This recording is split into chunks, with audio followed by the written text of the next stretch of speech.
Now, Conklin and Company continues with Take 3, commentary and analysis from our panel of political contributors. Welcome back, everyone. Take 3 now with some familiar faces. Excellent panelists here on Conklin and Company. London Mitchell, Cumulus Radio, and Fletcher Word from the Sojourner's Truth. Thank you. You know, we felt that we had you on last week. It was only, we didn't give you enough time.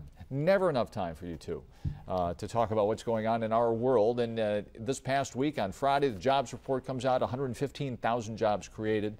And depending on who you listen to, and it's good news or maybe not the greatest news. And London, you can maybe address that. I think you're right, both sides of the story. Yeah. I think it's good news because the economy, the job market, we're going up, and it looks really good in Ohio.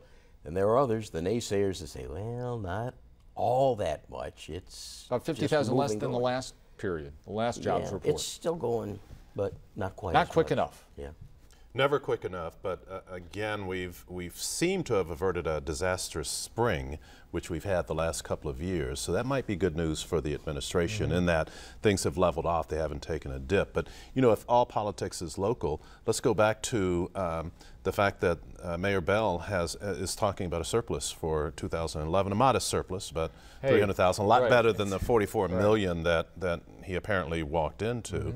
And then you tie that in with the fact that, you know, he talks about concessions by bargaining units. On the other hand, revenues, tax revenues for the city are up. First quarter of 2012 up over 12% over 2011, which means that the job situation is improving locally much better than we would have thought at this time. Well, and you heard Mary Taylor and, of course, John Kasich touts Ohio as really the comeback state. Well, everyone gets to take credit for it. Right? Yeah. Everyone can. Yeah. You and I can take credit for this. The whole region. I think Michigan is coming back, too. Certainly manufacturing. So it really looks strong for this area and what we're doing and how business in general views the area. I think we're sitting in good shape, whether we're increasing fast enough for some But people. I think the key thing there is businesses increasing everywhere.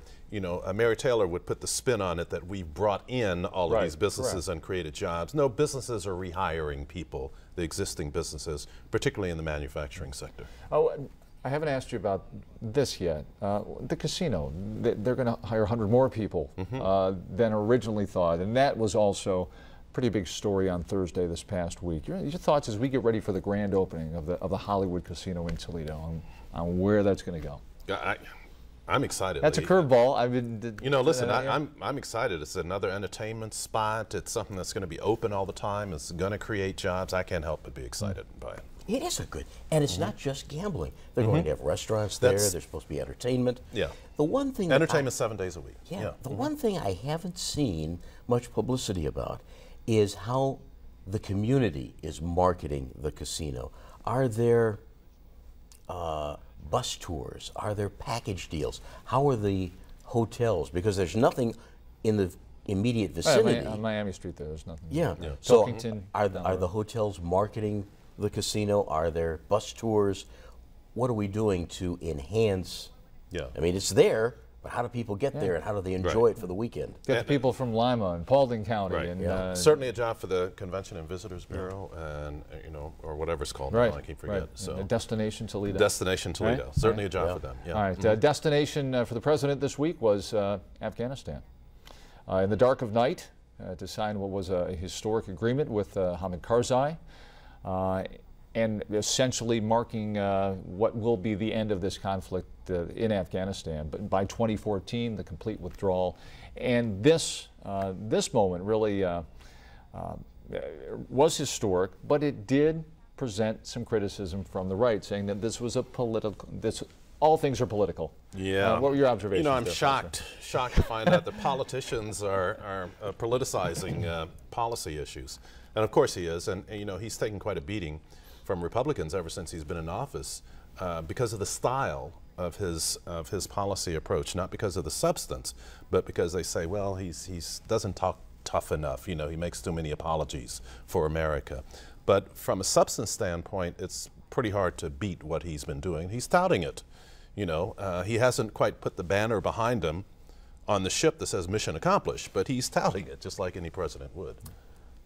I'm worried that that there's too strong a spin that it was a political move, when most of the country is still focused on the economy and jobs. Millions of people still without work.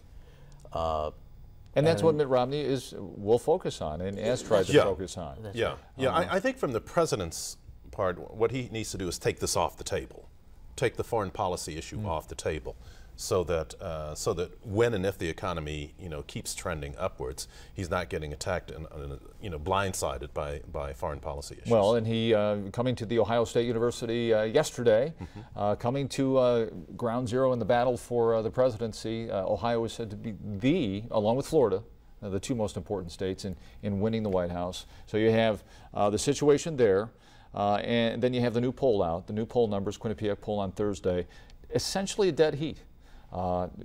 President with a 2-point edge over Mitt Romney within that 3-point percentage margin of error, and the president with the female vote, Romney with the male vote. London?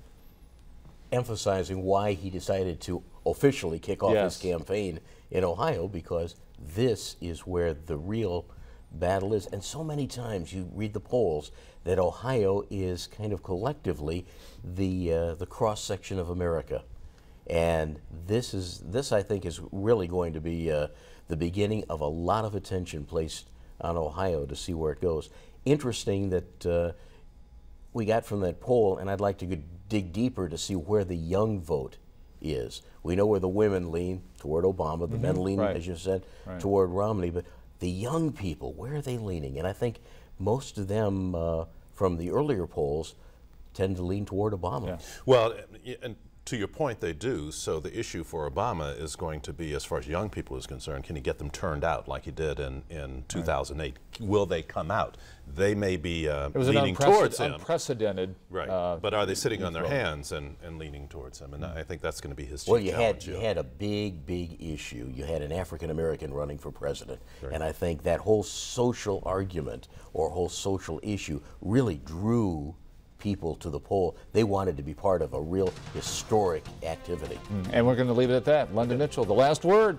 Fletcher, you know you have another shot. No. On another show. On another show. Great day, everybody. See you later.